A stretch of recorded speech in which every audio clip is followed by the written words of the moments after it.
Imagine walking through medieval Paris, where the stench of rotting corpses is so overwhelming that even hardened gravediggers are vomiting in the streets. Now imagine believing that this very smell, this putrid air, is what's actually killing people. Not fleas, not bacteria, but the smell itself.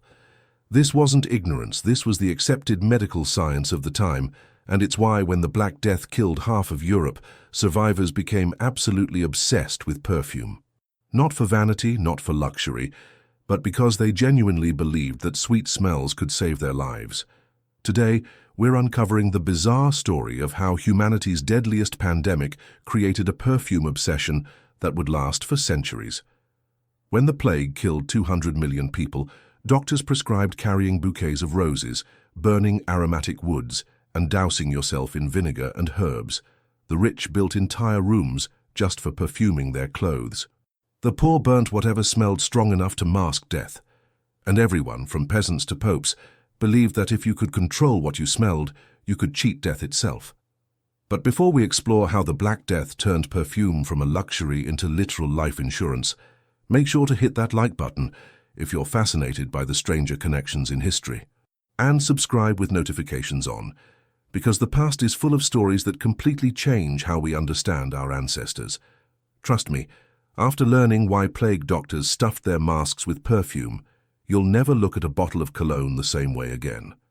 The year is 1347. Ships from the Crimea arrive in Sicily carrying grain, silk, and death. Within days, people develop fever, then horrifying black boils that smell like rotting meat. They die within hours. The disease spreads faster than anyone can run from it. Within 5 years, between 1/3 and 1/2 of Europe's entire population is dead. We call it the Black Death. They called it the Great Mortality, and they had absolutely no idea what was causing it. Enter the medical establishment of medieval Europe, dominated by the teachings of Galen and Hippocrates from ancient times. These physicians believed in the miasma theory, that disease was caused by bad air or corrupt vapors rising from the earth. The word malaria literally means bad air. They thought that when organic matter decomposed, it released poisonous vapors that, when inhaled, caused disease. And with millions of corpses rotting in the streets, the air certainly seemed poisonous enough. The logic was actually somewhat sound if you didn't know about germs. Places that smelled bad, swamps, graveyards, slums, did have more disease. Places that smelled good, herb gardens, churches with incense, wealthy neighborhoods, had less disease. They just had the causation backwards. Bad smells didn't cause disease. Disease caused bad smells. But this confusion would shape European culture for the next 500 years. Physicians immediately began prescribing aromatic treatments. The medical faculty of Paris, Europe's most prestigious medical school, issued an official statement in 1348. The present epidemic is caused by a corruption of the air in its substance. One must surround oneself with good smells, amber, musk, and other aromatics. Burn aromatic woods in your chambers. Carry posies of strong-scented flowers and herbs. The rich took this advice to extremes. King Philip VI of France had his servants burn massive logs of aromatic wood, day and night. He sat between two enormous fires even in summer, believing the smoke would purify the corrupted air. Pope Clement VI went further. He surrounded himself with blazing torches at all times and refused to leave his chambers in Avignon for months. Ironically, this probably did help, but only because the heat and smoke kept fleas away, not because it purified the air. The perfume recipes from this period are extraordinary. One popular mixture called thieves' vinegar allegedly protected grave robbers who looted plague victims. It contained rosemary, sage, lavender, rue, mint, and wormwood steeped in wine vinegar. People would soak cloth in this mixture and breathe through it. Another recipe, for thieves' oil, added garlic and cloves. These became so popular that perfumers couldn't keep up with demand. But the most iconic plague protection was the pomander, a ball of perfumes worn around the neck or carried in the hand. The word comes from French pomme d'ambre, apple of amber. Originally, these were just balls of ambergris, whale intestinal secretions worth more than gold. But during the plague, they became elaborate medical devices. Silver or gold spheres with holes, filled with a mixture of ambergris, musk, civet, aromatic herbs, and sometimes even ground gemstones, which were thought to have protective properties. The poor couldn't afford ambergris or musk, so they made their own protection. They carried bundles of strong-smelling herbs, rue, wormwood, tansy, and feverfew. They burned rosemary and juniper in their homes until the smoke was so thick you couldn't see across the room. They rubbed their bodies with vinegar and garlic. Churches distributed blessed aromatic herbs to parishioners. The smell of a plague-era town wasn't just death. It was an overwhelming mixture of every strong scent people could find. The obsession went beyond personal use. Entire cities attempted to perfume themselves. Milan ordered that all refuse be removed and the streets be washed with rose water.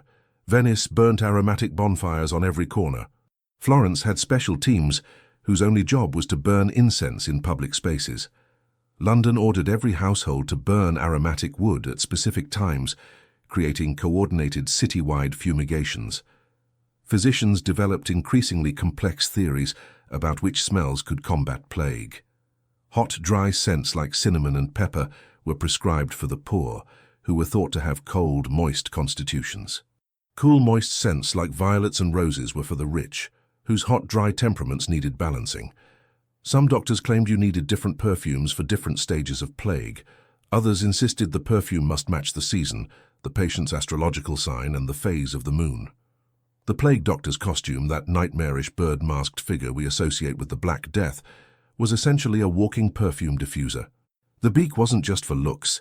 It was packed with aromatic substances. A typical filling included rose petals, carnations, mint, camphor, myrrh, laudanum, and a sponge soaked in vinegar. The doctor breathed through this mixture, believing it filtered the poisonous miasma. Some beaks were over a foot long to hold more protective aromatics. One plague doctor, Charles de Lorme, who served Louis XV, left detailed notes about his outfit. The mask's beak contained over 50 different aromatic ingredients, including powdered viper flesh, which was thought to neutralize poison. He changed the mixture daily, believing that plague vapors could overwhelm old perfumes. He also carried a stick soaked in vinegar to examine patients from a distance and wore leather gloves perfumed with oils to prevent infection through touch. The perfume industry exploded. Before the plague, perfumers were minor craftsmen who served the church and the very wealthy. After the plague, they became essential medical suppliers. Venice, previously known for spices, became Europe's perfume capital. The Guild of Perfumers in Paris grew from 12 members to over 200. New trade routes opened specifically to import aromatic ingredients from Asia and Africa. This created a bizarre economy where the price of aromatic goods skyrocketed. Frankincense became worth its weight in silver. Musk pods from Tibet were traded like precious gems. Ambergris was so valuable that finding a chunk on the beach could make you rich for life. Pirates specifically targeted ships carrying perfume ingredients. Wars were fought over control of spice and incense trade routes. The church had a complicated relationship with this perfume obsession. On one hand, they'd always used incense in religious ceremonies. Now they claimed it was God's protection made manifest in smoke. Churches became fumigation centers, where people would stand in clouds of frankincense believing it was holy protection. On the other hand, some clergy worried that people were putting more faith in perfumes than in prayer. This led to the rise of plague saints, associated with specific scents. Saint Roche was invoked with rosemary, Saint Sebastian with lavender. People would burn these herbs while praying to the corresponding saint. Plague processions featured hundreds of people carrying smoking censers, creating aromatic clouds so thick that participants sometimes fainted from lack of oxygen. The home became a fortress of scent. Wealthy households had perfume rooms where all clothing and linens were stored with aromatic herbs. Furniture was made from aromatic woods like cedar and sandalwood. Floors were strewn with fresh herbs daily, a practice called strewing, where lavender, rosemary, and thyme were scattered and crushed underfoot to release their oils. Even beds were constructed with hollow posts filled with perfumes that would slowly release scent through small holes. Personal hygiene took a strange turn. People stopped bathing, believing that water opened the pores and let in disease-bearing miasmas. Instead, they dry-cleaned themselves with perfumed powders and changed their perfumed linens frequently. Louis XIV of France reportedly bathed only twice in his entire life, but changed his perfumed shirt 3 times a day. This wasn't filthiness. It was following the best medical advice of the time. The plague created entirely new social customs around scent. Nosegays, small bouquets of aromatic flowers, became mandatory accessories. Courts of law required everyone to carry them, believing they prevented the spread of jail fever. Judges had special nosegays called judges' posies that they would sniff when sentencing criminals. The tradition of carrying bridal bouquets comes partly from this plague-era practice of carrying protective flowers. Even language changed. The word perfume comes from Latin perfumum, through smoke, referring to the practice of fumigation. Pomade comes from the apple-shaped pomanders. The phrase pocketful of posies from the nursery rhyme Ring Around the Rosy supposedly refers to carrying protective herbs during plague, though historians debate this connection. Children wore special aromatic amulets to school. Newborns were immediately rubbed with aromatic oils. The dead were buried with strong-smelling herbs, partly to mask decay, but also to protect their souls on the journey to heaven. Some wills from this period specifically request certain perfumes be burned at funerals, believing this would help the deceased avoid purgatory. The second major plague outbreak in 1665, the Great Plague of London, saw even more extreme measures. Samuel Pepys wrote in his diary about carrying a hare's foot soaked in vinegar and breathing through it whenever he passed a plague house. He described London as smelling like one great pomander from all the protective perfumes. When he had to visit infected areas, he chewed tobacco constantly, believing the strong smell would protect him. King Charles II fled London but issued orders that every household must fumigate daily. Special plague books were published with hundreds of perfume recipes. One bestseller, The Red Book, contained over 300 aromatic formulas claimed to prevent plague. These ranged from simple, carrying an orange studded with cloves, to complex, a mixture requiring ingredients from 4 continents that cost more than a house. The perfume obsession created unexpected innovations. Distillation techniques improved dramatically as perfumers sought stronger essences. This advancement in chemistry would later contribute to actual medical breakthroughs. The invention of eau de cologne in 1709 was marketed not as a fragrance, but as a plague preventative that could be drunk or applied externally. Some entrepreneurs made fortunes selling fake plague remedies. Venice treacle was supposedly a secret formula from ancient Rome that could cure plague if you smelled it hourly. It was mostly honey and spices. Celestial water, claimed to be blessed by the Pope and distilled from herbs grown in holy soil. Chemical analysis shows it was basically expensive vodka with lavender. The psychological effect was profound. People developed what historians call olfactory panic, extreme anxiety triggered by bad smells. A whiff of decay could cause stampedes as people fled suspected plague areas. Some people became so paranoid they would only breathe through perfumed filters, even while sleeping. Others developed aromatic addiction, spending their entire fortunes on protective scents. This created a black market in perfumes. Thieves would steal pomanders right off people's necks. Counterfeiters mixed cheap herbs with tiny amounts of real aromatics.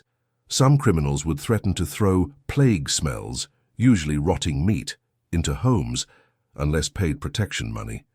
The authorities were so overwhelmed that many cities created special perfume police to combat aromatic fraud. The Great Fire of London in 1666, ironically, helped end the plague there, not because it purified the air as people believed, but because it destroyed the rat's habitat. Yet people credited the smoke and heat with cleansing the miasma. This reinforced the belief that strong smells and smoke could defeat disease, a belief that would persist for another 2 centuries.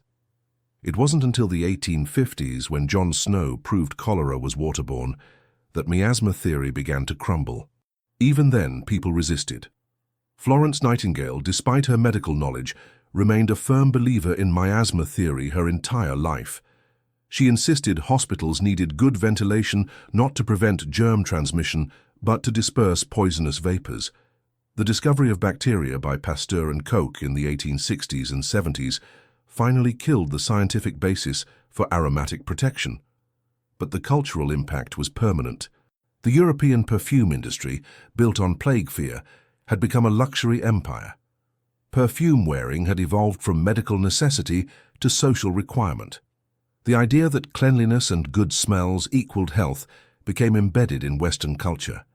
Today's designer perfume industry, worth over $50 billion, exists partly because our ancestors thought sweet smells could stop plague. The tradition of bringing flowers to sick people, wearing cologne to important events, using air fresheners, all have roots in plague-era medical theory. We still associate bad smells with danger and good smells with health, even though we know germs don't care what things smell like. The most ironic part? Some of those plague perfumes might have actually helped, just not how people thought. Many aromatic herbs have mild antiseptic properties. Smoke does repel insects.